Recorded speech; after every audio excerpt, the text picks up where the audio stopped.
Tu fais quoi dans la vie ? Prof. Alors, c'est le livre que publie Cécile Chabot aux éditions de l'Archipel. Cette enseignante a choisi de raconter sa vie au collège. Alors, on va découvrir plein de choses grâce à elle. C'est votre rendez-vous et votre interview d'actualité, Thomas. C'est notre invitée Cécile Chabot. Bonjour et bienvenue à vous. Vous êtes prof de français depuis plus de 20 ans. Vous avez enseigné longtemps en Seine-Saint-Denis. Aujourd'hui, vous enseignez dans un collège parisien.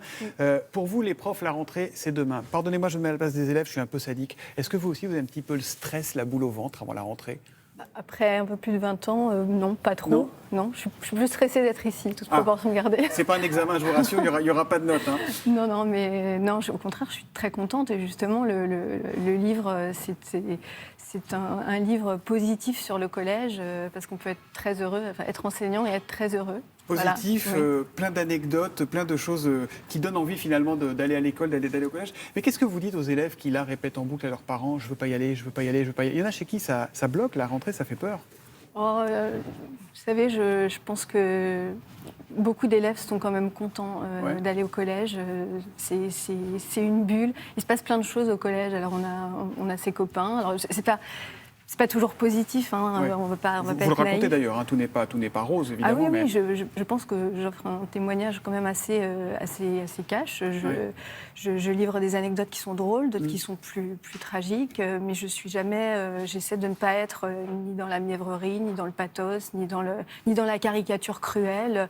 Non, il se passe quelque chose, je le raconte et voilà. Vous parlez de ces ados, de la relation avec les élèves. Alors d'habitude, c'est le prof qui apprend des choses à l'élève.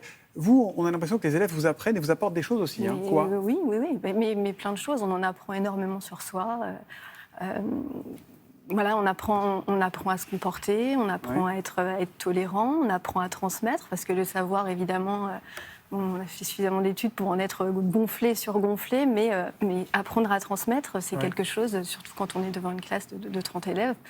Vous les décrivez, ces élèves, hein. D'où qu'ils viennent, ils se ressemblent, ils ont une orthographe déplorable, écrivez-vous, des visages dégoulinants de sébum et des problèmes qui dépassent largement l'accord du participe passé, ce qui les rend si attachants. Ils sont attachants, mais ils doivent quand même être usants, non ? C'est pas facile.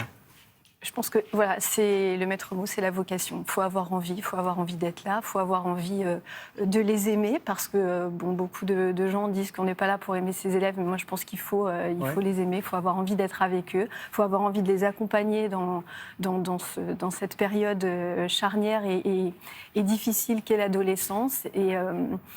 Non, je pense qu'on a beaucoup à apprendre. C'est un échange permanent. Voilà. Mais c'est fatigant. Hein. Ça, bien sûr. Mais vous parlez quand même, vous employez des mots qu'on n'attend pas forcément. La tendresse, vous avez une grande tendresse pour les affreux, dites-vous. L'école, c'est pas pour eux. Et ils sont là, pourtant, tous les jours, à toutes les heures, à faire chier et à en chier. C'est ce que vous écrivez. Est-ce qu'on a forcément un chouchou quand on est prof ? Non, on a plein de chouchous. On a plein de chouchous parce qu'ils sont... Voilà, ils ont plein de problématiques différentes. Ils sont tous attachants, chacun à leur manière. Je pense que va être rare l'élève auquel on ne va pas s'attacher. C'est pas une vision un peu idéalisée quand même de l'école et du collège que vous nous vendez là ? Écoutez, honnêtement, si vous lisez mon livre, vous allez voir que c'est pas du tout idéalisé. Hein. C'est pas du tout candide. Non, mais je pense que quand on aime son métier, quand on fait bien son métier, et ça c'est n'importe quel métier, on est à l'aise, Moi, je suis heureuse, hein, j'en changerais pour rien au monde. Et vous évoquez parmi les difficultés la difficulté d'évoquer certains sujets, notamment en histoire, les sujets qui sont un peu interdits, qui sont difficiles, dont certains élèves ne veulent pas entendre parler. Comment vous faites face, vous, à ça ? Il faut trouver des moyens détournés, mais il ne faut surtout rien lâcher. Vous lâchez rien ? Non. Vous ne renoncez jamais à aucun sujet pour avoir une espèce de paix sociale dans la classe ? Non. C'est vrai que parfois, j'ai du mal, hein. J'ai du mal, Parce qu'il y a des pressions des parents, des pressions des élèves ? On connaît, il y a certains sujets sur la liberté d'expression. Parfois, quand on travaille sur l'homophobie, on se heurte à des problèmes. Mais non, il ne faut rien lâcher. On est là pour justement pour donner du savoir. Hein. Moi, je pense que le principal problème, c'est le manque de savoir et le manque de connaissances. Il faut. C'est par là qu'on gagnera la partie. Ah oui, ouais, mais oui, bien sûr. Ouais. Vous avez une jolie définition de votre métier. J'aime ce métier comme on aime un vieux compagnon. Je lui reproche ses défaillances tout en lui pardonnant.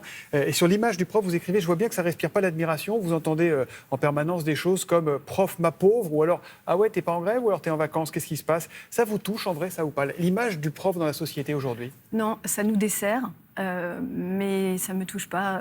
Voilà, ce que je dis, c'est qu'effectivement, l'éducation nationale est pleine de dysfonctionnements.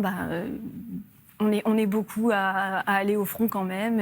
On avance, il le faut, parce qu'on a des gamins à instruire, à éduquer. Et donc, il faut y aller. Ah oui, mais oui, bien sûr. Demain, pour vous, et après-demain pour les élèves, ça va être la deuxième rentrée sous Covid. Ça change quoi? Ça change quoi? Écoutez, c'est un peu inconfortable parce que rester toute une journée avec un masque, je ne vais pas vous mentir, on s'asphyxie. Hein. Mais ça ne change pas grand-chose. Sur le fond, rien. On distribue le gel à l'entrée des classes comme on distribuerait l'hostie. Mais non, ça ne change pas grand-chose. Non, ce n'est pas la mine. Hein. On va pas, voilà. Vous avez l'impression qu'avec le confinement, les parents ont appris à considérer ce qu'était le boulot d'un prof? Ouais, ça vous a fait plaisir quelque part, ça ou pas? J'aimerais bien. Oui, j'ai eu des mots très, très gratifiants, des mots de remerciement. Et effectivement, peut-être que certains parents se sont dit « Ah, ma foi, c'est peut-être pas un prof n'est peut-être pas si inutile que ça ». Non, je souhaite évidemment qu'il n'y ait aucun reconfinement, ou même le moins de demi-jauge, je pense que c'est possible, parce que c'est dramatique pour beaucoup d'enfants. Voilà, merci beaucoup, Cécile Chabot. Le livre s'appelle « Tu fais quoi dans la vie, prof ?» Ce que vos ados ne vous ont pas dit, c'est aux éditions de l'Archipel. Bonne rentrée à vous. C'était pas si dur, merci. Oui hein? Comment? C'était pas si dur. Non, ça va. Faites pas de contrôle hein, pour le premier jour. Soyez sympa. À l'aise. Et merci et bravo à tous vos collègues également. Merci beaucoup.